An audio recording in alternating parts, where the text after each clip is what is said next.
Welcome back to ET Money Show, and now it's time for our third discussion. Now, inflation has hit all the sectors. Now, ever the most crucial healthcare sector has also been hit. Now, given the rising medical prices, it has become very crucial now to have your own health insurance in place that can cover your hospital and medicine-related expenses.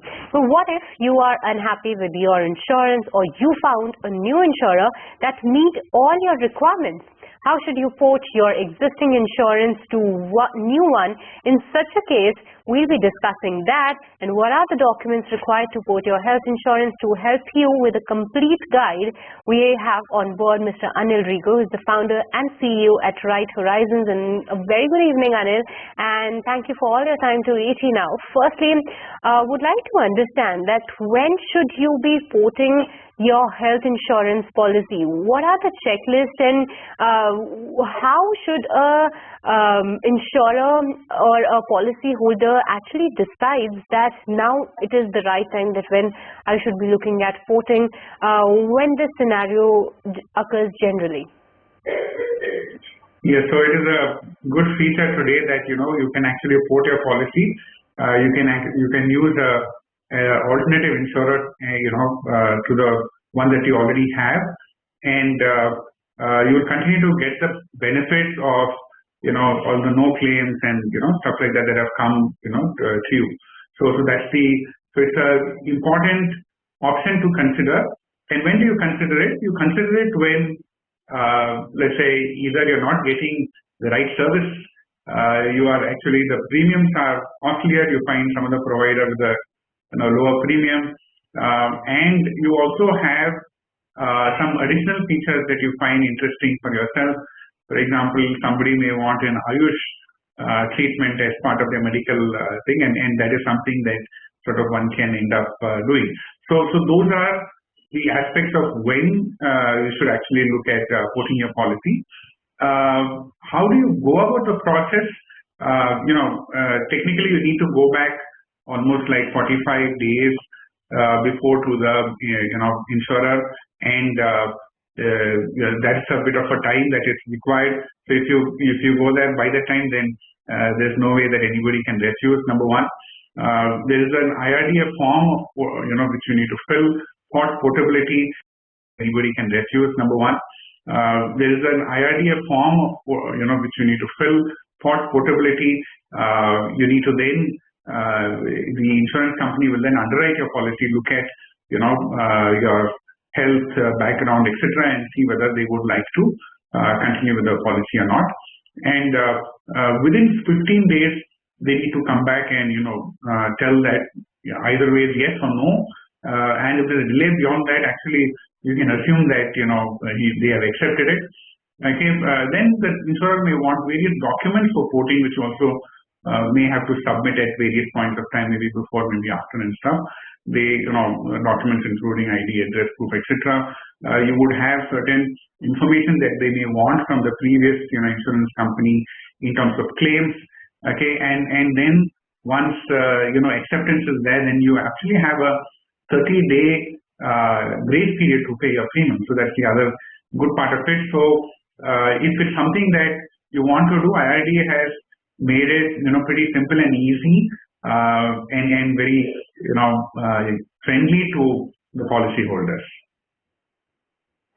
Very detailed answer on when you should actually decide that you can actually go for porting your health insurance. And not just that, what are the things that you need to be taking care of, and what exactly is the process. But now, Anil, my question is, are there any charges to port the health insurance policy to a new one? Like you were mentioning that there is a form that you need to be downloading. So is the company or the insurer charges you anything in order to port your health insurance? No, actually by IRDA guidelines, they cannot charge you anything additional for porting your policy. Okay, so that's the sort of other good part, and the very clear guidelines laid out, so somebody cannot just like that go and reject it and stuff.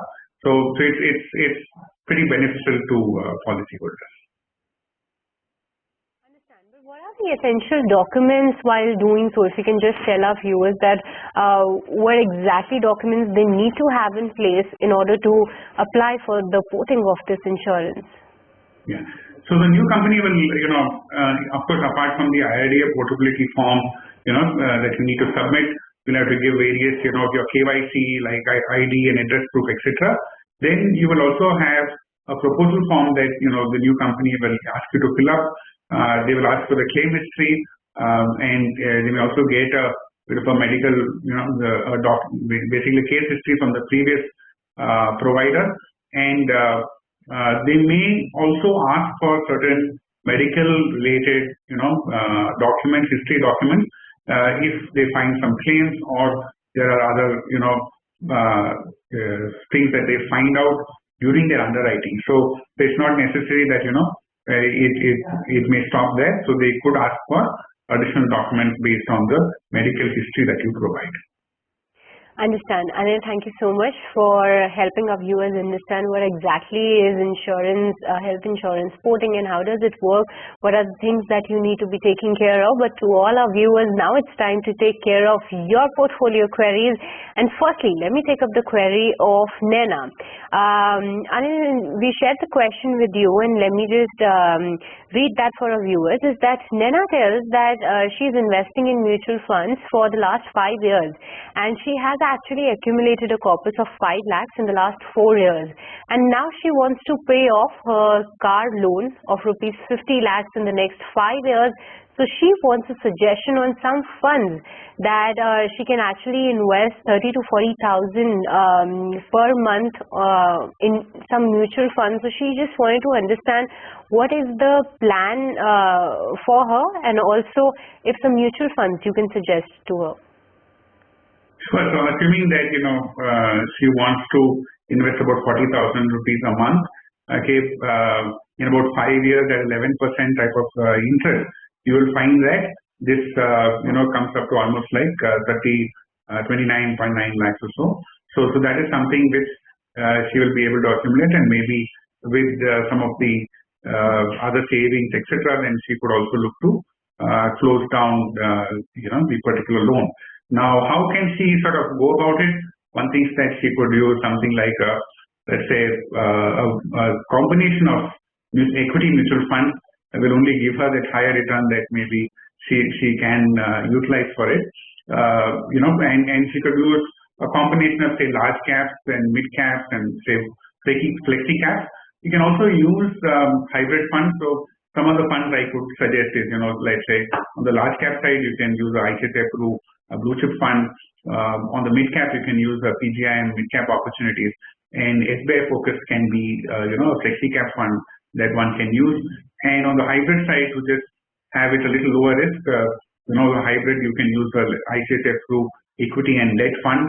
And just keep in mind that since we are using equity funds, if markets are low at the point that you want to sort of redeem it, it may become a bit of an issue. So it may extend your period a little bit. The other one is if at some point during the cycle you suddenly see a large market move and you find a windfall, then you should just go take it, prepay.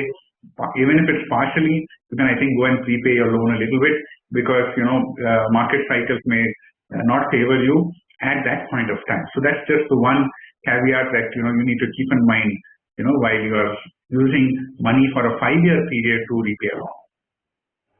Understand. But Anil, let me take the next query, and that is coming from Nimesh. He says that he is 32 years old as of now, and he works in an MNC. His monthly income is 78,000, and he can actually invest a maximum of 30,000 per month in mutual funds, and he wants to have a corpus of rupees 20 lakhs in the next 10 to 15 years.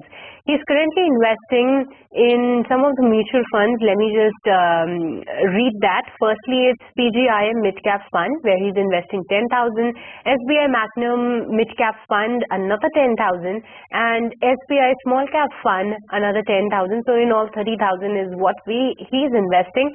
But the question is that should he stick to these funds to achieve his targeted corpus? Well, definitely, actually, you'll be able to exceed his target of 20 lakhs. If he looks at it, in this period of time, maybe way above. Okay, so you possibly can, take the fruit of it earlier and for any need that you may have, or you grow a corpus, much larger. So the 30,000 is a good number that he's doing. So that's a great thing. What is it that he can look at right now? Because from the list of funds that he has PGI mid cap. Even the SBI Magnum mid cap is there, as well as the SBI small cap. Now they are all mid and small cap funds, and you must keep in mind that there are periods when mid caps do better, mid and small caps. There are periods when large caps do better. The tendency for us is when we see some good returns, fast returns in mid and small caps, then we tend to invest more into them. So that's probably what happened, because the last couple of years mid caps did pretty well. But keep in mind that there's sort of a 2-year cycle, and you may find a lot of volatility if you continue to just only use mid and small cap funds. So I would suggest, since his requirement also is not high, he could use part of it into large cap funds, and some of the names that we had already suggested. Let's say an ICICI blue chip is a good thing to use, and probably a flexi cap like SBI focused equity. Maybe these are the two funds that he could add to his portfolio to ensure that there's a little more stability to it.